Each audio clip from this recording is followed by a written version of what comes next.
All right, so right now we're going to talk about the push press. We got Scott demoing for me. So let's go ahead and take this from the rack.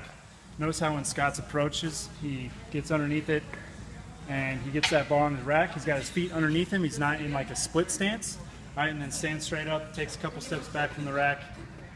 All right, good. All right, so let's talk about stance. Starting with the feet, about shoulder width apart. All right, everything's nice and tight in his quads, his core. And notice how the bar is resting on his shoulders, not on his arms. All right, his elbows are lower than as if the front squat.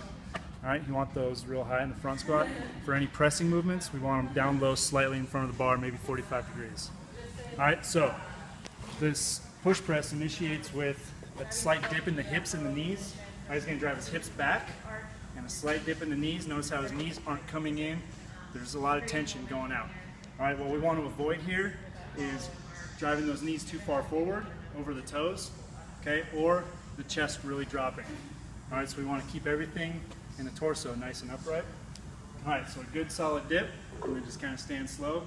All right, so the dip here is just a real quick dip, and then you explode out of it. So you open those hips up really violently. All right, so just a dip and a drive.